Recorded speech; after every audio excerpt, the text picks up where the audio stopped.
তো আজকে আমরা আলোচনা করব নয়দার্স থিওরেম নিয়ে। ঠিক আছে, নয়দার্স থিওরেম।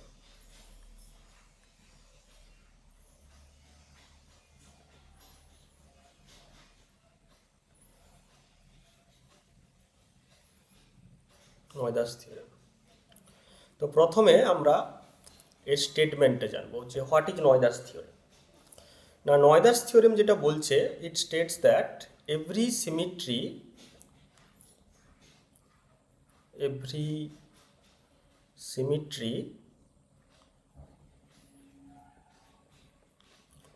is associated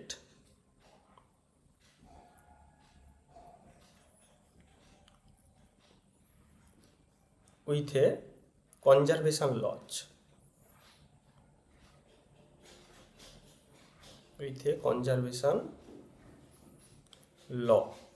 ওকে, মানে প্রত্যেকটা সিমিট্রির সঙ্গে একটা পার্টিকুলার কোয়ান্টিটির কনজারভেশন অ্যাসোসিয়েট থাকবে। ঠিক আছে, তো এই জিনিসটা তোমরা ক্লাসিক্যাল মেকানিক্সেও পড়েছো। ঠিক আছে, যখন লাগরাঞ্জিয়ান ফর্মুলেশন ইন ক্লাসিক্যাল মেকানিক্স পড়েছিলে, সেখানে তোমরা দেখেছিলে কি দেয়ার আর থ্রি সিমিট্রিজ।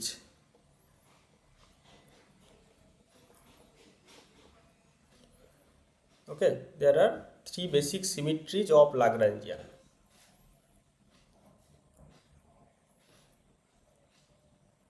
মানে কি, তিনটে বেসিক সিমিট্রি ছিল, অর্থাৎ তিনটে বেসিক অপারেশন ছিল যার আন্ডারে লাগরাঞ্জিয়ান ইনভ্যারিয়েন্ট থাকতো। ঠিক আছে, তো সিমিট্রি মানে এখানে আমরা দেখবো যে delta L will be zero, delta L equal to zero. তো এরকম তিনটে বেসিক সিমিট্রি আমরা কিন্তু স্টাডি করেছিলাম।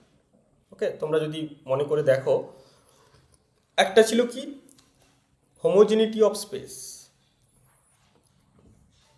হোমোজিনিটি অফ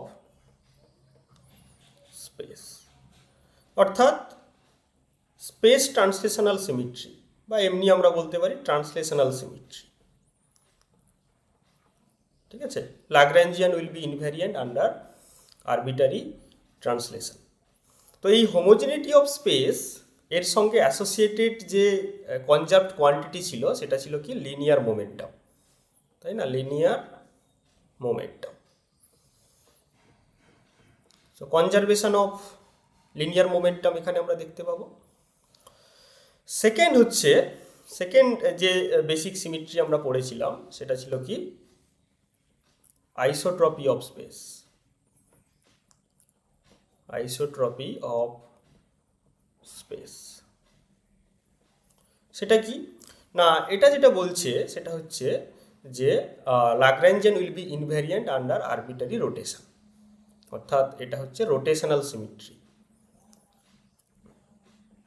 এবং এর সঙ্গে অ্যাসোসিয়েটেড যে কনজার্ভড কোয়ান্টিটি ছিল, সেটা হচ্ছে কি, সেটা হচ্ছে অ্যাঙ্গুলার মোমেন্টাম। এগুলো আমরা আগে দেখেছি। ঠিক আছে, আমরা অলরেডি এগুলো এস্টাবলিশ করেছি। নাম্বার 3, থার্ড যে বেসিক সিমিট্রি, সেটা হচ্ছে হোমোজিনিটি অফ টাইম,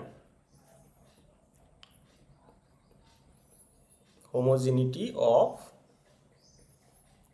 টাইম, অর্থাৎ Lagrangian will be explicitly independent on time, অর্থাৎ টাইম ট্রান্সলেশনাল সিমিট্রি। ঠিক আছে, এটাকে বলা যেতে পারে টাইম ট্রান্সলেশন।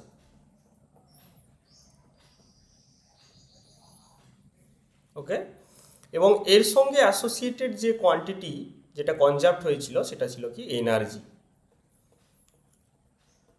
তো এটাই হচ্ছে কি, এটা হচ্ছে demonstration of Noether's theorem. Noether's theorem যেটা বলছে যে every symmetry is associated with a conservation law. এখানে আমরা এক্সাম্পল দিয়ে দেখালাম যে নর্মাল ক্লাসিক্যাল মেকানিক্স যেটা জেনারেল নিউটনিয়ান ফিজিক্স থেকে যেটা ডিরাইভ হয়েছিল লাগরাঞ্জিয়ান ফর্মালিজমে, সেখানে দেখলাম যে তিনটে বেসিক অপারেশন থাকবে যারা সিমিট্রি হোল্ড করবে, অর্থাৎ সেই তিনটা বেসিক অপারেশনে লাগরাঞ্জিয়ান ইনভ্যারিয়েন্ট থাকবে, এবং তার কনসিকুয়েন্স হিসেবে আমরা করেসপন্ডিং তিনটে কোয়ান্টিটি দেখব যারা কনজার্ভড হচ্ছে। ওকে, তো এখন in the perspective of field, অর্থাৎ যখন আমরা লাগরাঞ্জিয়ানকে ফিল্ডের রেসপেক্টে এক্সপ্রেস করেছি, সেক্ষেত্রে লাগরাঞ্জিয়ানের জায়গায় আমরা লাগরাঞ্জিয়ান ডেন্সিটি কনসিডার করেছি কার্লি এল, যেখানে কার্লি এলটা ফিল্ডের ফাংশান, ডেল মিউ ফাই এর ফাংশান আর কোঅর্ডিনেটের ফাংশান। তো এরকম যদি দেখা যায় যে এই লাগরাঞ্জিয়ান ডেন্সিটির যদি কোনো সিমিট্রি থাকে, সেটা হতে পারে ইন্টারনাল সিমিট্রি কিংবা হতে পারে লরেন্স সিমিট্রি কিংবা পয়েন্ট কেয়ার সিমিট্রি, আমরা একে একে আলোচনা করব। তো সেক্ষেত্রেও আমরা দেখব যে তার করেসপন্ডিং একটা কোয়ান্টিটি কনজার্ভড হবে, অর্থাৎ নয়দাস থিওরেমকে কিন্তু এরা স্যাটিসফাই করবে। তো আমরা ইন জেনারেল সেই ডেরিভেশনটা দেখে নিই, অর্থাৎ আমরা নয়দাস থিওরেম ডেমনস্ট্রেট করতে চাইব জেনারেলি।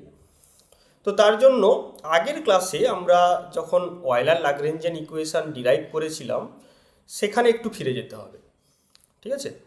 তো অয়েলার লাগরেঞ্জিয়ান ইকুয়েশান যখন আমরা ডিরাইভ করছিলাম, একটু মনে করে দেখো, আমরা কিন্তু ভ্যারিয়েশনাল প্রিন্সিপাল থেকে সমস্ত কিছু আউটপুটগুলো পেয়েছিলাম, তাই না? তো সেখানে এক পর্যায়ে একটা ইকুয়েশান এরকম এসেছিল, যদি আমি ভুল না হয়ে থাকি, তাহলে এরকম ছিল যে del L by del phi minus del mu of del L of del mu phi, এরকম ছিল। তার সঙ্গে ছিল ডেল্টা ফাই d4x, এটা একটা টার্ম ছিল। আর তার সঙ্গে আরেকটা ইন্টিগ্রেশন যেটা ছিল, সেটা হচ্ছে কি del mu of del L of del mu phi of delta phi plus L delta x mu d4x equals to 0। এরকম দুটো ইন্টিগ্রেশনের সাম ছিল। তো তারপরে এই সেকেন্ড টার্মটাকে আমরা ধরে নিয়েছিলাম কেন বলবো, আমরা দেখতেই পাচ্ছি যে এটা হচ্ছে 4 ডাইমেনশনাল ডাইভারজেন্স, অর্থাৎ এই থার্ড ব্র্যাকেটের মধ্যে যে টার্মটা আছে ওটাকে আমরা যদি জে মিউ ধরে নিই, জে মিউ, তাহলে আমরা লিখতে পারবো যে এই সেকেন্ড টার্মটাকে আমরা লিখতে পারবো যে integration del mu J mu of d4x, এইটা লিখতে পারবো, তাই না?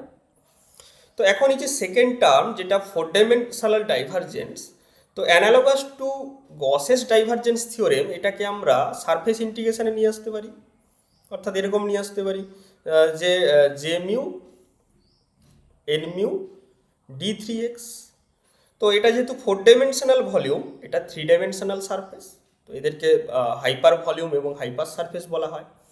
তো তোমরা দেখেছো, আমরা যদি কোনো একটা over the all space time আমরা যদি কনসিডার করে নিই বিষয়টাকে, অর্থাৎ সারফেসটাকে, তাহলে এই সারফেস ইন্টিগ্রেশন কিন্তু decay to 0 will be decayed to 0 হয়ে যাবে।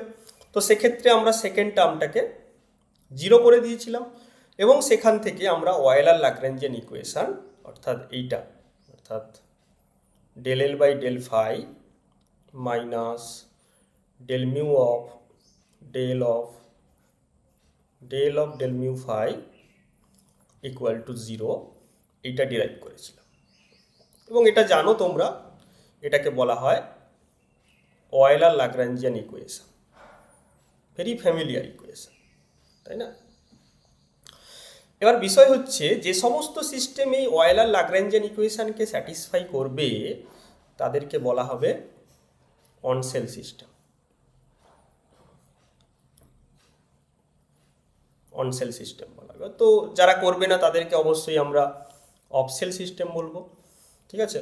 তো একটা অনসেল সিস্টেমের জন্য আমরা যদি ঘুরিয়ে বলি যে ফর অ্যান অনসেল সিস্টেম, একটা অনসেল সিস্টেমের জন্য, তাহলে আমরা লিখতে পারি যে এইটা, যে del mu J mu equals to 0। অর্থাৎ আমি ঘুরিয়ে বলছি যে এটাকে 0 করে আমি যেমন বলছি যে অয়েলার লাগরেঞ্জিয়ান ইকুয়েশান আসছে, তেমনি উল্টোটাও হতে পারে যে যদি কোনো অনসেল সিস্টেম হয়, অর্থাৎ যদি কোনো সিস্টেম অয়েলার লাগরেঞ্জিয়ান ইকুয়েশানকে স্যাটিসফাই করে, তাহলে তার কনসিকুয়েন্স কি না, del mu J mu equals to 0, অর্থাৎ J mu is constant, that means conserved, তাই না? তো এটা কিন্তু অ্যাকচুয়ালি নয়দাস থিওরেমকেই ডিকটেট করছে, কারণ নয়দাস থিওরেম সেটাই বলছে যে যখন কোনো সিস্টেমে সিমিট্রি হোল্ড করবে সেই সিমিট্রির করেসপন্ডিং একটা কোয়ান্টিটি কনজার্ভড হবে। তো এখানেও আমরা দেখছি যে যখনই একটা সিস্টেম অনসেল সিস্টেম হচ্ছে, অর্থাৎ অয়েলার ল্যাগ্রেঞ্জিয়ান ইকুয়েশনকে স্যাটিসফাই করছে, অ্যাজ এ কনসিকুয়েন্স তার অ্যাসোসিয়েটেড আরেকটা কোয়ান্টিটি পাচ্ছি যেটাকে আমরা জে মিউ দ্বারা ডিনোট করেছি। So J mu is conserved. তো সেই জন্য এর যে ডাইমেনশান, এই ডাইমেনশানটা কারেন্ট ডেন্সিটির ডাইমেনশান হচ্ছে, তাই জন্য একে বলে নয়দার কারেন্ট ডেন্সিটি। ঠিক আছে, Noether current density, this is Noether current density. Okay, তো জে মিউ সমান আমরা ধরেছিলাম এটাকে যে del L of del mu phi delta phi plus L delta x mu. Okay, তো এইটাকে বলা হয় নয়দার কারেন্ট ডেন্সিটি, এবং এটা একটা ফোর ভেক্টর, জে মিউ একটা 4 ভেক্টর। তো এর 4টে কম্পোনেন্ট থাকবে, একটা হচ্ছে জে জিরো, আর 3টে এমনি নর্মাল ভেক্টর যেটা 3 ডাইমেনশনাল ভেক্টর সেটা। তো এই যে জিরো কম্পোনেন্ট যেটা, এটাকে রো ধরা হয়, অর্থাৎ চার্জ ডেন্সিটি ধরা হয়। ঠিক আছে, বাই কনভেনশন তোমরা জানো যে temporal component of current density যেটা হয়, তো সেটা চার্জ ডেন্সিটি হয়। ওকে, তো আমরা পেলাম যে del mu J mu equals to 0। তো এখানে আমরা যেহেতু মিনকস্কি মেট্রিক ইউজ করছি, তো মিনকস্কি মেট্রিক মানে মেট্রিক টেন্সর যেটা হবে এই নোটেশনে, যে dt square minus dx square plus dy square plus dz square, এই নোটেশনে আমরা লিখতে পারি যে divergence of J equals to del rho by del t, অর্থাৎ এইটাকেই আমি আমাদের নোন ফর্মে লিখেছি। তো এটা তোমরা জানো যে equation of continuity.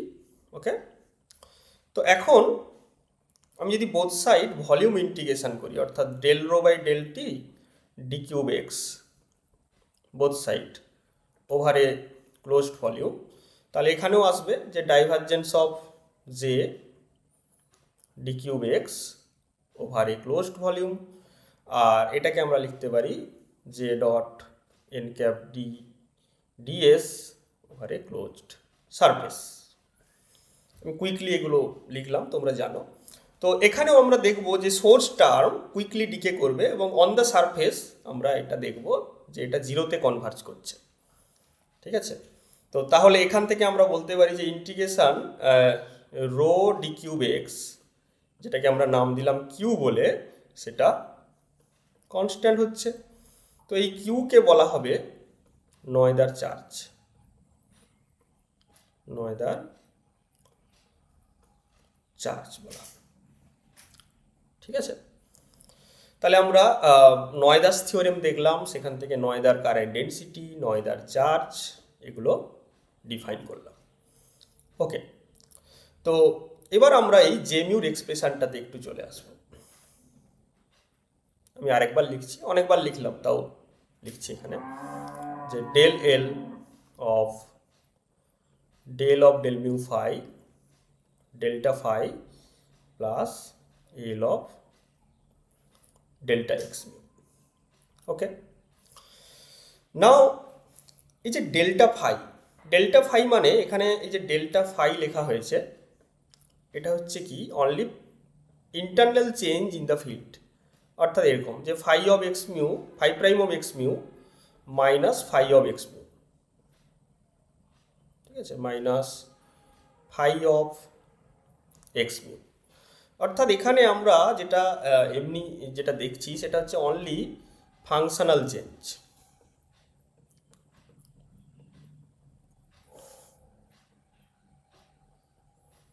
Functional change.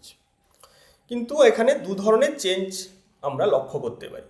কীরকম চেঞ্জ লক্ষ্য করতে পারি, যে ইনিশিয়ালি ফাই সাপোজ এক্স মিউতে ছিল, সেখান থেকে চেঞ্জ যেটা হতে পারে যে এটা ফাই প্রাইমে চেঞ্জ হয়ে গেল, অর্থাৎ ফাংশনাল চেঞ্জ এলো, প্লাস কোঅর্ডিনেট পয়েন্টেরও চেঞ্জ হতে পারে, স্পেস টাইম যে 4 কোঅর্ডিনেট তারও চেঞ্জ হতে পারে, মানে সেটা এখানে এক্স মিউ থেকে আমরা দেখছি যে এক্স মিউ প্রাইমে চলে এসছে, এবং এই চেঞ্জটা অবশ্যই লরেঞ্জ ইনভ্যারিয়েন্ট হবে। তাই জন্য আমরা এরকম লিখতে পারি যে lambda new mu of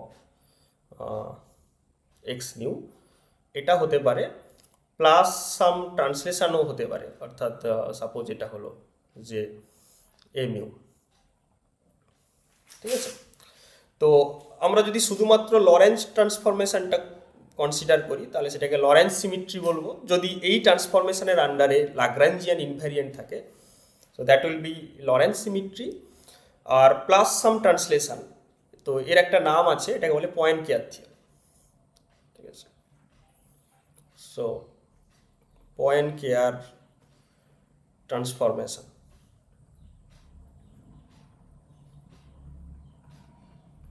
So the coordinate point may be changed under Lorentz transformation or under Poincare transformation. তো যদি এই ট্রান্সফরমেশনের আন্ডারে সিমিট্রি হোল্ড করে তাহলে সেটাও একটা সিমিট্রি হবে, এবং তার জন্য কিন্তু আমরা নয়দার্স থিওরেমকে স্যাটিসফাই হতে দেখব। পাশাপাশি আমার ইন্টারনাল চেঞ্জও শুধু হতে পারে, অর্থাৎ ফাই থেকে ফাই প্রাইম ফাংশনাল চেঞ্জও কিন্তু হতে পারে। তো এখানে আমি যদি টোটাল চেঞ্জ ইন ফাই সেটা দেখি তাহলে আমরা এটা লিখব যে phi prime of x mu prime minus phi of x mu, এটা লিখতে পারি। তো এটাকে আমরা লিখতে পারি যে phi prime of x mu prime minus phi of x mu prime plus phi of x mu prime minus phi of x mu. Okay, তাহলে এই যে চেঞ্জটা এটা শুধুমাত্র ফাংশনাল চেঞ্জ, তাহলে এটাকে আমরা ডেল্টা ফাই নাম দিতে পারি। আর এই যে phi of x mu prime, এটাকে আমরা এক্স মিউ প্রাইমটাকে আমরা প্রথম কনসিডার করলাম যে দ্যাটস অ্যান ইনফাইনাইটেসিমাল চেঞ্জ।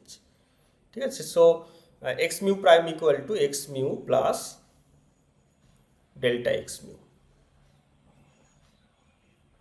তো যেখানে আমরা ধরে নিয়েছি যে ডেল্টা এক্স মিউ সেটা ভেরি স্মল, এরকম ধরে নিলাম। তো তাহলে delta phi plus Taylor series এক্সপেনশনে যদি এটাকে ভাঙি তাহলে first term x mu, then first order derivative অর্থাৎ del mu phi of delta x mu, তারপর হায়ার অর্ডার টার্ম যেগুলো আসবে সেগুলোকে আমরা নেগলেক্ট করছি, কারণ আমরা ধরেই নিয়েছি delta x mu is very small. Small in that sense আমরা ফার্স্ট অর্ডার অবধি দেখব। ঠিক আছে, তাহলে আমরা যেটা পেলাম যে delta phi is equal to delta phi plus del mu phi delta x mu. Okay, তাহলে এবার আমরা যদি এই এক্সপ্রেশনটাকে জে মিউর জায়গায় পুট করি তাহলে যেটা পাবো সেটা হচ্ছে del L of del mu phi. Delta ফাইয়ের জায়গায় আমরা লিখব delta phi minus del mu phi delta x mu. Okay, then L of delta x mu, this one. ঠিক আছে, তো এখানে একটা জিনিস আমি চেঞ্জ করব, এটা তো ডামি ইন্ডেক্স, তো মিউ না লিখে আমি আলাদা ইন্ডেক্স ইউজ করতে চাইছি টু জেনারেলাইজ দ্য কন্ডিশন। তাহলে এখানে del nu delta x nu, dummy index আমরা যা কিছু ইউজ করতে পারি। Okay, then it will be del L of del mu phi delta phi minus of, এটাকে এরকম লিখতে পারি যে del L of del mu phi. Okay, then this is del nu phi delta x nu minus L, এই delta x মিউকে আমরা লিখলাম যে Kronecker delta mu nu delta x nu, এটা লিখে নিতে পারি, তাই না? মানে এরকম আর কি, যে delta x mu that is equal to delta x new into ক্রনিকার delta mu new.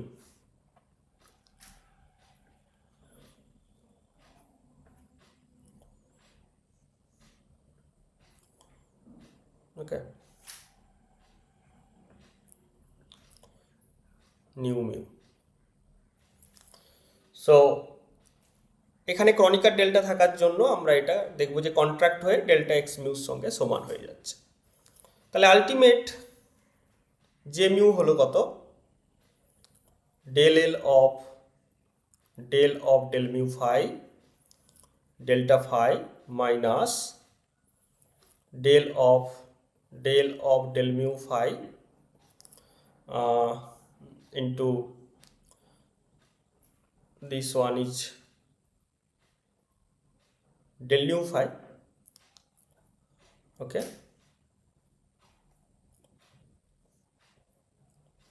del nu phi minus L ক্রনিকার delta mu new into delta x nu. তো এই যে ভেতরের যে জিনিসটা, এই থার্ড ব্র্যাকেটের মধ্যে যে জিনিসটা, এটাকে আমরা বলে থাকি stress energy tensor T mu nu. Okay, তাহলে আলটিমেট জে মিউর এক্সপ্রেশন যেটা আসবে এটা হচ্ছে del L of del mu phi delta phi minus T mu nu of delta x nu. তো এই যে স্ট্রেস এনার্জি টেন্সার, এসি টেন্সর বলে লিখছি, স্ট্রেস এনার্জি টেন্সর, এটা নিয়ে আমরা পরে ডিটেলসে আলোচনা করব। তো যাই হোক, আমরা জে মিউর এক্সপ্রেশনটাকে ইন জেনারেল আমরা অবটেন করলাম।